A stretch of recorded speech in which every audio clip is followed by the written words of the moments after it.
નમસ્કાર નમસ્કાર નમસ્કાર વિદ્યાર્થી મિત્રો, સ્વાગત છે આપ સૌનું વિદ્યાકુલ ગુજરાતી કોમર્સ ચેનલ પર। આજે હું તમને બસ બહુ ઓછી મિનિટોમાં એ જણાવવા જઈ રહ્યો છું જે તમારી આવનારી બોર્ડની પરીક્ષાના માર્ક્સ છે એ પૂરેપૂરા કરી દેશે।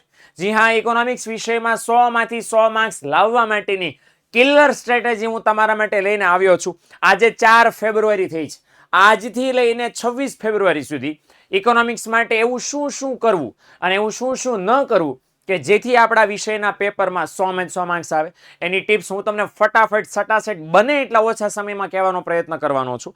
સાથે સાથે પરીક્ષાલક્ષી ઉપયોગી ટિપ્સ પણ હું તમને આ જ વિડીયોમાં આપીને જવાનો છું, તો ખાસ મારી સાથે છેક સુધી જોડાયેલા રહેજો। શરૂઆત મારે તમને એ કરવી છે કે સિલેબસ એવા વ્યક્તિ હો કે જેને આખો સિલેબસ કવર કરવો છે, 12 ચેપ્ટર કવર કરવા છે, ઘણા બધાની રિવિઝન સ્વરૂપે કવર કરવા છે, ઘણા બધા મેઇન પોઈન્ટ કરવા છે, ઘણા બધા એમ કે સાહેબ અમારે રીડિંગ થઈ ગયું, રિવિઝન બાકી, ઘણા એમ કે પેપરની પ્રેક્ટિસ બાકી, બધા માટેનો ઇફેક્ટિવ પ્લાન। કોઈ એમ કે આખા દિવસમાં મેક્સિમમ રીડિંગ માર કરવું છે, બધાનું સોલ્યુશન હું અહીંયા આપું છું। એમાં તમારે કંઈ 1-2 કલાક આગું પાછું થાય તો તમે એડજસ્ટ કરીને એમાં સુધારા વધાર કરી શકશો। જરૂર પડે ત્યાં સ્ક્રીનશોટ પાડજો, જરૂર પડે ત્યાં નોંધ કરતા રહેજો, એટલે તમારો સમય બગડે નહીં। તો મોસ્ટ આઈએમપી એવી કિલર સ્ટ્રેટેજી કે ઇકોનોમિક્સમાં 100 માંથી 100 માર્ક્સ તમને તમારી બોર્ડની પરીક્ષામાં અપાવી શકે એવી સરસ મજાની સ્ટ્રેટેજી હું રજૂ કરવા જઈ રહ્યો છું। સૌથી પહેલું 10 દિવસનો હું તમને રીડિંગ પ્લાન આપું છું। આવનારા 10 દિવસમાં, એટલે આજે 4 ફેબ્રુઆરી થઈ છે, 4 ફેબ્રુઆરીથી 13 ફેબ્રુઆરી સુધીના સમયમાં ઇકોનોમિક્સના 12 ચેપ્ટર વંચાઈ જાય કે રિવાઇઝ થઈ જાય તો સાહેબ અમારે વાંચવાના કઈ રીતે, ક્યારે કયું ચેપ્ટર કરી શકાય, એના માટેનું પ્લાનિંગ જરાક આપો તો જો 4 ફેબ્રુઆરીએ 2 ચેપ્ટર લેવાના, chapter number 1, chapter number 3। Okay, વળી પાછું 5 ફેબ્રુઆરીએ હું એટલા માટે એક ચેપ્ટર વેચ્યા છે કારણ કે બાકીના બધા વિષય પણ હશે ને, એને મેનેજ કરીને તમારે એક ચેપ્ટર મેં કીધું છે। 5મી તારીખે એક જ ચેપ્ટર કારણ કે મોટું છે, ચેપ્ટર 2 વૃદ્ધિ વિકાસ। 6 તારીખે ચોથું ચેપ્ટર અને 11મું ચેપ્ટર, 6 ફેબ્રુઆરીએ જરાક સમય લઈને આપણે કામ કરવાનું કારણ કે 2 ચેપ્ટર છે। ઓકે, 7મી તારીખે 7 ફેબ્રુઆરીએ 5મું ચેપ્ટર લેવાનું, ગરીબી છે એ કામમાં લેવા જેવી વસ્તુ છે। ત્યાર પછી 10મી ફેબ્રુઆરીએ પાકની તરા અને હરિયાળી ક્રાંતિ આપણે લેવાની છે। ઓકે, ત્યાર પછી 9 સોરી માફ કરજો I am the very the sorry. Okay, અહીંયાથી આ 7 ફેબ્રુઆરીમાંથી 8 ફેબ્રુઆરી આવી। ઓકે, અને ત્યાર પછી આવશે 10મું ચેપ્ટર, ત્યાર પછી આવશે 9મું ચેપ્ટર અને ત્યાર પછી આવશે 8મું ચેપ્ટર। છેલ્લે 10મો દિવસ આવશે, ત્યારે 10મા દિવસમાં બાકી રહી ગયેલો છે કોઈ પણ ટોપિક, તો એ તમારે અહીંયા પૂરો કરવા, એટલે એક 9 દિવસની અંદર આખું તમારું કામ પૂરું થઈ જાય છે। અને 9 દિવસની સાથે જરાક ધ્યાન રાખજો કે એ 10મા દિવસે આમાંથી કાંઈ બાકી રહી ગયું, મહેમાન આવી ગયા, માંદા પડ્યા, કાંઈ વગેરે થયું, એ તમે આમાં મેન્શન કરી શકો। તારીખ વાઇઝ પ્લાન આપ્યો છે, સ્ક્રીનશોટ પાડી લેજો એટલે તમને વાંધો ન આવે। ચલો જલ્દી ફટાફટ સટાસટ ઉતાવળ રાખજો દીકરાઓ, હાલો જલ્દી।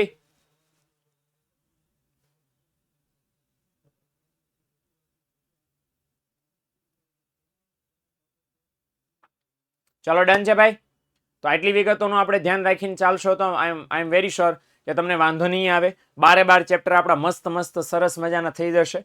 ખાસ તારીખ, જે તારીખ છે એ તારીખે એ ચેપ્ટર તમારું ક્લિયર થઈ જાય, કવર થઈ જાય, એના માટે તમારે દોડવાનું છે, લડવાનું છે, સમજવાનું છે, તો એ ભૂલાય નહીં, એ બાબતનું ખાસ ધ્યાન રાખજો। ઓકે, રોડ મેપ આ રીતે છે, પણ આને ધ્યાનમાં રાખવાને બદલે આ બોક્સ જરાક ધ્યાનમાં રાખજો, કઈ તારીખે કયું બોક્સ આપણે ટીક થઈ જવું જોઈએ એ અહીંયા મેં મેન્શન કર્યું છે, એ બાબત જરાક ધ્યાનમાં રાખજો। ડન છે ભાઈ। 7 તારીખ પછી મેં સીધી 10 તારીખ લઈ લીધી છે, તો 8 તારીખ અને 9 તારીખનું શું છે ભાઈ? 8 તારીખ અને 9 તારીખમાં શું કરીએ કઈ તમને કહું છું। આજે બધું વાંચ્યું છે એનું રિવિઝન કરવાનું। ઓકે, તમે કહેશો ને કે સાહેબ 8 ફેબ્રુઆરી 9 ફેબ્રુઆરી તો કાંઈ છે જ નહીં, આમાં સીધું 10 ફેબ્રુઆરી શરૂ થઈ જાય, તો એ જે વચ્ચેના 2 દિવસ છે એમાં તમારે રિવિઝન કરી નાખવાનું છે। એટલે અડધું વંચાઈ ગયા પછી રિવિઝન, વળી પાછું બાકીનું વાંચો, અને પછી છેલ્લે 13મી તારીખે 13 ફેબ્રુઆરીએ બાકી રહી ગયું છે કાંઈ પણ તો એ બેકલોગ તમે અહીં ક્લિયર કરી શકો। અચ્છા, આટલું ડન થઈ જાય પછી સાહેબ શું કરવાનું છે? 14મી ફેબ્રુઆરીનું પ્લાનિંગ દો, તો 14મી ફેબ્રુઆરીએ તમારે તૈયાર કરવાના સેક્શન ઈ ના માત્ર સવાલો, એમાં ટાઇટલ મુદ્દાના પાકા કરી લો, આંકડા આવતા આંકડા પાકા કરી લો, ખાસ ધ્યાનમાં રાખવાનું। આમાં ભલે મેં રિવિઝન માટે 1, 3, 5 એવું ચેપ્ટર લખ્યું છે, પણ તમારે કોઈ પણ ચેપ્ટરમાં 5 માર્ક્સના સવાલો આવી શકે છે, એટલે ચેપ્ટરને ધ્યાનમાં રાખવાને બદલે જે આઈએમપી સવાલો મેં આ ચેનલમાં આપ્યા છે અને જે પણ આપીશ એમાંથી આ ધ્યાનમાં રાખવાનું। 12મા દિવસે એટલે કે 15 ફેબ્રુઆરીએ વળી પાછા 5 સેક્શન છે 5 માર્ક્સ વાળા, એ કરવાના છે. ઓલમોસ્ટ તમારે કરવાનું 6 ચેપ્ટર આમાં 6 ચેપ્ટર આમાં, જે તમને એવું લાગે છે કે 5 માર્ક્સના સવાલો પૂછાઈ શકે. 2 દિવસ આપ્યા છે, 14 અને 15 તારીખ, સેક્શન ઈ ના સવાલો પાકા કરવા માટે અને પાકા કરીને મોઢે લખવા માટે.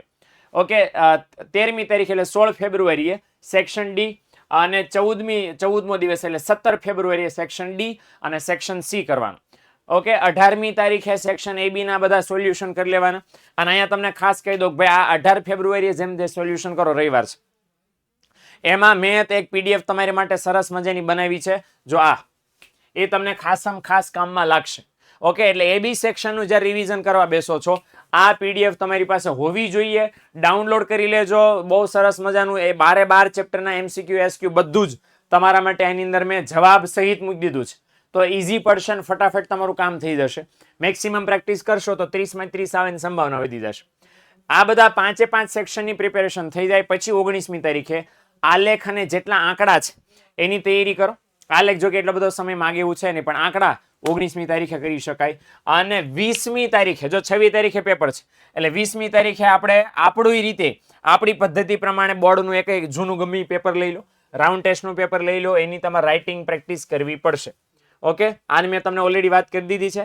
રાઇટિંગ પ્રેક્ટિસ થઈ જાય પછી 21મી તારીખે વળી પાછો એક પેપર લખો.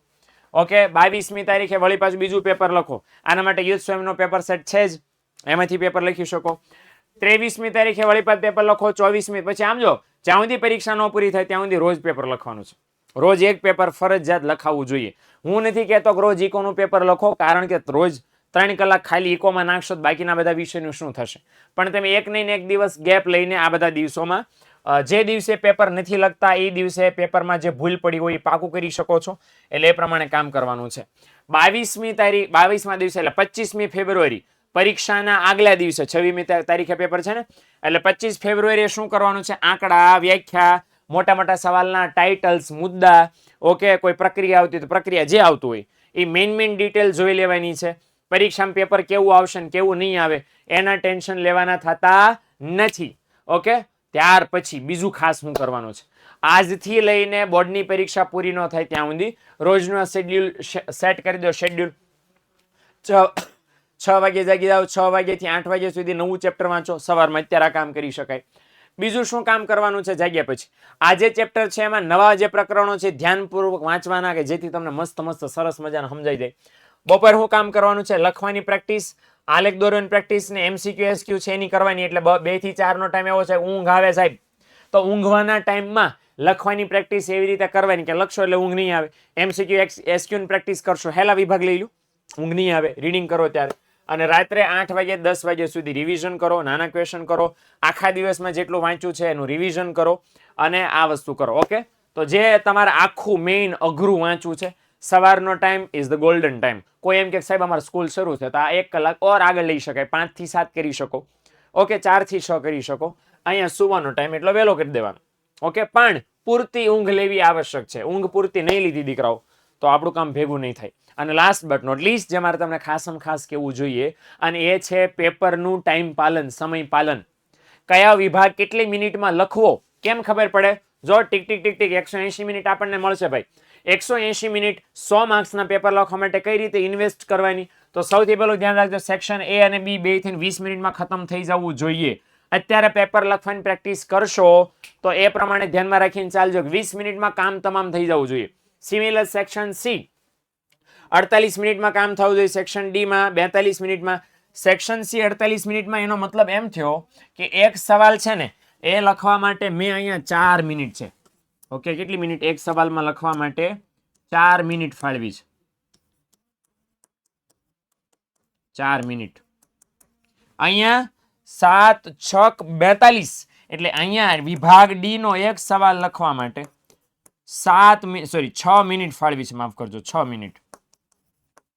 અને 5 માર્ક્સનો વિભાગ ઈ, 25 આમ તો માર્ક્સ છે ટોટલ, પણ 5 માર્ક્સના સવાલ હોય એમાં એક સવાલ લખવા માટે 10 મિનિટ ફાળવી છે. આદર્શ સમય તમારો આ રહેવો જોઈએ. એક સવાલ 10 મિનિટમાં પૂરો કરવાનો. આટલું લખશો ને તોય તમારી પાસે 20 મિનિટ વધશે, વધવી જોઈએ. 5 મિનિટ આગુ પાછું થાય ચાલે. કેમ વધવી જોઈએ? એ 15 મિનિટમાં તમારે ફાઇનલ રીટચ કરવાનો કોઈ સવાલ બાકી રહી ગયો નથી કે ચેક કરવાનું, બધું જોઈ લેવાનું અને પછી આપણું કામ કરવાનું. એટલે આ રીતે ટાઈમ ટેબલમાં સ્ક્રીનશોટ પાડી લો. આ રીતે આપણું કામ થવું જોઈએ, આ રીતે પેપર લખાવવું જોઈએ. આટલી સ્પીડમાં લખશો તો આઈ એમ વેરી શ્યોર કાંઈ બાકી નહીં રહે, 100 આવવાની સંભાવના, શક્યતા વધી જશે. ઓકે, તો આ બાબતનું આપણે ધ્યાન રાખવાનું છે. અને લાસ્ટ બટ નોટ લીસ્ટ કે પેપર લખવાનું છે એ લખતા જાઓ એના પહેલાં 3 કલાકનો ટાઈમ સેટ કરી લો. અને પેપર પૂરું ન થાય ત્યાં સુધી આપણે પ્રેક્ટિસ કરવી આવશ્યક છે. 3 કલાકમાં ગમે એમ કરીને આપણે 100 માર્ક્સનું પેપર પૂરું કરવાનું છે. બીજું, લખેલું પેપર છે એ ચેક આપણે હાથે કરી નાખો ભાઈ, કે મેં ચોપડી પ્રમાણે કેટલું સાચું લખ્યું, કેટલું ખોટું લખ્યું. એટલે તમે કમ્પેરિઝન કરો ત્યાં તમને ખબર પડી જશે કે એટલી મારે ભૂલ થાય છે. એટલે સેલ્ફ ચેકિંગ કરશો વધારે હેલું પડશે. અને ત્યાર પછી રોજની 10 મિનિટ ફાળવો. રોજની 10 મિનિટ શેના માટે? અહીંયા ભલે આકૃતિનું મેં કીધું છે, પણ રોજની 10 મિનિટ એના માટે ફાળવવાની છે કે આજના દિવસમાં આંકડા મેં કેટલા પાકા કર્યા, રિવાઇઝ કરો. પાકા નથી કર્યા તો રોજની 10 મિનિટ જે આંકડા ઇકોનોમિક્સમાં આવે છે એકવાર જોઈ લો, વાંચી લો, મોટેથી બોલી લો. આંકડા ગોખ્યાની પાકા થાય એના માટે રિવિઝન રોજ કરવું પડશે. તમારી આજથી લઈને છેક સુધીની રોજની પ્રેક્ટિસમાં શું થવું જોઈએ? રોજની પ્રેક્ટિસમાં 10 મિનિટ તમારા દિવસની આંકડાઓ પાકા કરવામાં જાવી જોઈએ. પાકા ન કરો તો કાંઈ નહીં, મેં કીધું વાંચી લો, ડાયરી બનાવી એ પ્રમાણે નજર કરી લો, તમારું કામ થઈ જશે. ડન છે ભાઈ? તો બસ આટલી સ્ટ્રેટેજી મારે તમને કહેવાય હતી, બસ આટલું ધ્યાન રાખવાનું છે. બીજી જે પણ તમને જરૂર પડશે ને સેક્શન ABCD EF ના સેક્શન A થી લઈને E ના IMP એ બધા જ IMP તમને આપવાનો છું. કિલર સ્ટ્રેટેજી આપી દીધી છે, એ પ્રમાણે દીકરાઓ વાંચવા માંડો. 1 શોટ લેક્ચર આવી રહ્યા છે. હજી ઘણું બધું તમારા માટે હું લઈને બેઠો છું, જે તમારા માટે લઈને આવવાનો છું. SPCC ની પણ કિલર સ્ટ્રેટેજી આના પછી તૈયાર છે, તમારા માટે આવી જશે, મળી જશે. મળીએ મિત્રો નેક્સ્ટ લેક્ચરની અંદર. ત્યાં સુધી આવજો, ટાટા, બાય બાય, સી યા.